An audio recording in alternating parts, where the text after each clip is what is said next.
con todos, bienvenidos a nuestro podcast. No es normal, solo está normalizado. Con sus amigas de confianza, Andrea, Katy y Noemí. Estamos aquí para hablarles sobre un tema muy controversial que nos causa intriga a todos. Ese tema es Violencia de género. Ahora les voy a dar un pequeño concepto como para meternos un poco más en el tema de la violencia de género. Bien, según las Naciones Unidas tenemos que la violencia de género en sí es cualquier acto dañino generado hacia una persona o hacia un grupo de personas, pero esto en relación a su género. Generalmente se manifiesta por la agresión hacia el género femenino, pero como nosotras sabemos, y ustedes también tal vez lo sepan, la violencia de género no se da solo hacia las mujeres, sino que también se da hacia los hombres, solo que es menos, digamos que conocido o menos manifestado. Dentro de la violencia de género podemos encontrar distintos tipos, como lo son el físico, golpes, el psicológico y el económico. En Ecuador, la violencia de género fue identificada desde la época de 1980. Fue identificada y más que todo fue denunciada. Muchas mujeres denunciaron aquí y sin embargo no tuvieron mucha acogida. Para ello también tuvimos otro avance en 1994 en el cual se instauró unas comisarías que eran específicamente para las mujeres. Pero esto no fue de tan relevancia, así que posteriores fechas igual se realizaron diferentes manifestaciones para que hasta el 2007 se instaure un decreto que fue el decreto número 620 para que sea identificada la violencia de género. Y de esta manera se vean protegidos tanto niñas, adolescentes y adultas. Y ya, por consiguiente, con la reforma de la Constitución del 2008, tenemos que aquí ya se instauró en la Constitución los derechos hacia la mujer, constada en el artículo 66, número 3, literal B. Bueno, todo lo que nos mencionó Andrea es realmente importante tenerlo en cuenta, ya que este proceso, porque fue un proceso que fue de paso a paso a lo largo del tiempo, nos ayuda a comprender cómo fue que la violencia de género se ha ido dando a lo largo del tiempo en nuestro país. Es importante ver que a pesar de todo esto, de este proceso que se ha dado en Ecuador y en el mundo, la violencia de género todavía se mantiene. Y esto es porque la sociedad misma sigue fomentando esto. Se sigue limitando o excluyendo a hombres y a mujeres. De esta manera, la autora Gailen Rubin, en su libro Tráfico de Mujeres, una nota sobre la economía política del sexo, la sociedad, la cultura es la que sigue fomentando la violencia de género. Por eso, con su concepto sistema sexo-género, nos enseña cómo a nosotras, a los hombres, como que nos encasillan en nuestro género y nos dan un rol que cumplir. Por ejemplo, las mujeres deben ser calladas, deben ser sumisas, deben someterse al hombre, y los hombres no deben llorar. Bueno, justo lo que nos menciona Noemí acerca de los roles de género dentro de la sociedad, es cierto que estos también son como unos factores indispensables que influyen en la violencia de género. Desde nuestra niñez, probablemente todos hemos vivido estas circunstancias de que si tú eres mujer, tienes que usar colores como pasteles, rosita, y si eres hombre, no puedes llorar. Estas condiciones del rol de género será lo que nos lleva a que en la actualidad la violencia de género hacia los hombres no sea tan conocida. Nos implementa el término, o nos habla del término violencia de género, el cual no es una violencia en sí física, sino que se basa en la violencia que se ejecuta a través del lenguaje y las normativas de la sociedad.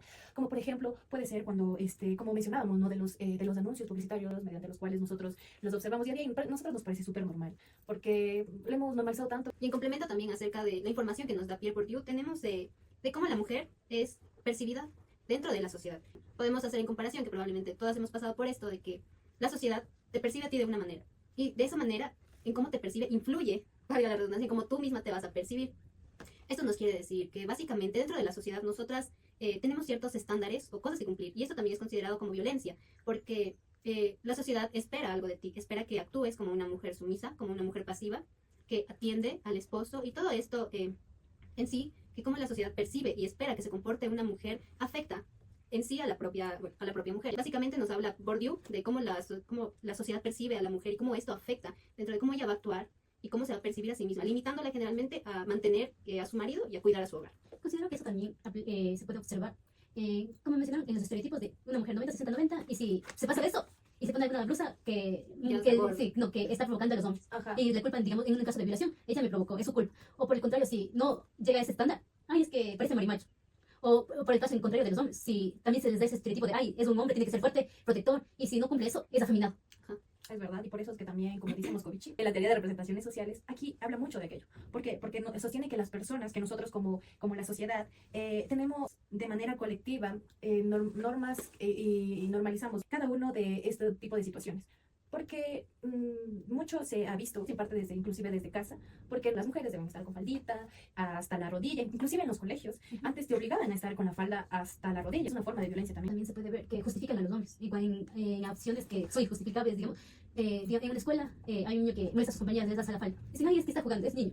Y las mujeres es como si que nos silenciaran, no tuviéramos el derecho a defendernos. De esta manera, la autora Joan Scott nos menciona que ven al género como una fuente de poder. De esta manera se ve a lo masculino como aquello que debe liderar y a lo femenino como lo que debe ser sometido. Inclusive las mismas mujeres no denunciaban. Porque, como decíamos, y todos hemos escuchado lo que decían que marido es, Aunque peguen, que mate, marido es que se ha formado eso, como nos han impuesto eso desde la niñez, desde nuestra cultura, nuestras abuelitas, sus abuelitas, nuestras bisabuelas. Ahorita que ya comenzamos a investigar, a criticar eso, vemos que eso no es correcto. Sí, además de esto justo que nos mencionas de acerca de cómo actuaban nuestras abuelitas en el pasado, esto tiene, digamos que, bueno, este tema en sí lo aborda también Pierre Bourdieu acerca del ciclo de violencia. Considero que esto podría ser denominado un ciclo de violencia porque, como mencionaste, que desde antes como que está normalizado el hecho de que el género tiene ciertos roles que tiene que cumplir. Y se espera que tú cumplas estos roles. Y si tú no los cumples, te estás saliendo de lo que se espera de ti, lo que se espera que hagas tú según tu género. Entonces, tú, como toda la sociedad, ya espera que tú realices algo. Esto hace que tú sientas la presión de que debes cumplirlo. En el caso de nuestras abuelitas, te casas, tienes que sí o sí mantener, bueno, cuidar a los hijos. cuidar a los hijos, atender al marido. Se espera que hagas esto. Entonces, como tú tienes la presión simbólica, digamos, de que tienes que hacer eso, se crea este ciclo. De que tú tienes que realizar esto porque se espera que lo hagas y en el futuro tú enseñarás a tus hijos o ellos verán cómo actúas tú y se seguirá creando como este ciclo entre las siguientes generaciones. De esta forma también se ve eso de que a la mujer se la ha visto más como un aparato reproductor para seguir creando nuevas generaciones, pero no se la ha visto en sí como un ser humano. Se le ha quitado demasiado valor. Sí, y esto también afecta en cómo, digamos, en cómo el impacto que tiene en su salud mental, ya que la violencia de género, como mencionamos al inicio de Bourdieu, de cómo se le percibe a la mujer en cuanto a su físico, todo esto impacta en la salud mental, generando inseguridades, afectando la autoestima, afectando cómo te percibes a ti mismo. claro, como decíamos, también cae en que existe diversos ciclos que se repiten constantemente. Porque como nos mencionaban, la violencia es muy probable que se repita por ejemplo, en hijos que vieron a sus madres ser agredidas por su padre. Entonces es muy probable que este sujeto también agreda a su esposa en un futuro.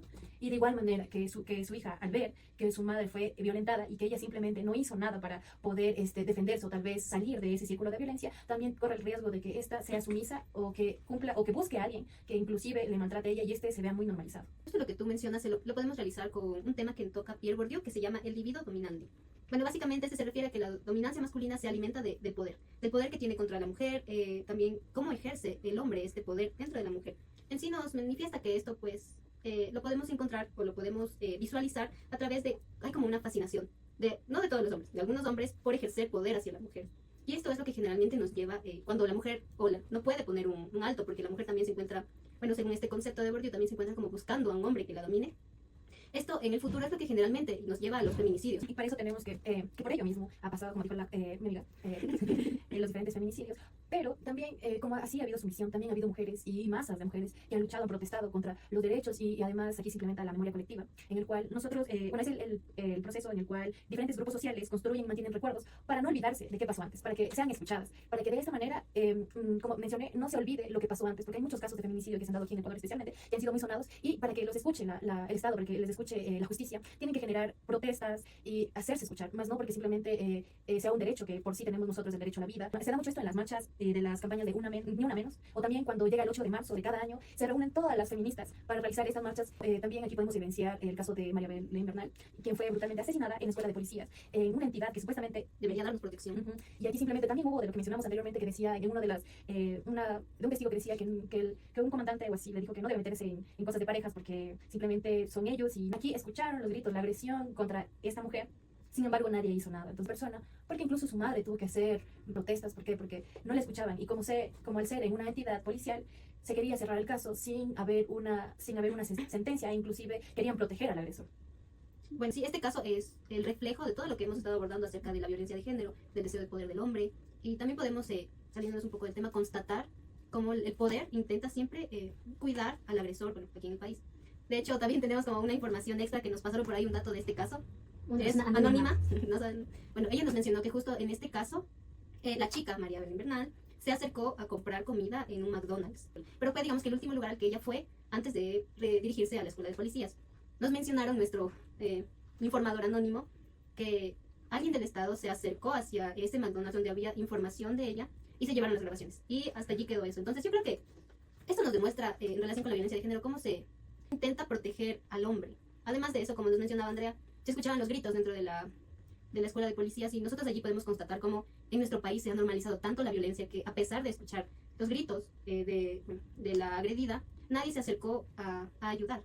Aquí en Ecuador se normalizó la violencia. Lo que mencionó Andrea acerca de la memoria colectiva es básicamente eso. Está demasiado relacionado con la violencia de género porque es lo que en el pasado, todos esos recuerdos, toda esa dominancia masculina generalmente que ha habido, nos lleva a cómo nosotros estamos actuando ahora.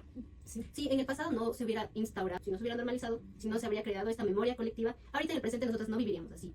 Y además también, para no dejar de lado todo esto de la violencia de género hacia el masculino, o hacia los hombres, existe en nuestro país, pero ¿por qué es que no es tan conocido como la violencia hacia la mujer? Esta pregunta se responde mediante el artículo de Pilar Albertín Carbón, que se llama Abriendo puertas y ventanas de una perspectiva psicosocial feminista, análisis sobre la violencia de género, donde nos menciona que a la mujer en el sistema jurídico y psicológico se ha estigmatizado o encancillado a la mujer en un rol de sumisión y de víctima, y al hombre en un rol de agresor. Hablamos acerca de violencia, no nos imaginamos a un hombre siendo agredido, ya que a través de esta estigmatización hemos minimizado también el sufrir de otro grupo. Eso es todo lo que tenemos que decir Así por hoy. Muchas gracias por su atención. Y esperamos verlos en un próximo video de No es normal, solo está normalizado. Recuerden que lo importante aquí es que si queremos que todo lo negativo que mencionamos se pierda, tiene que haber un cambio ahora. Gracias.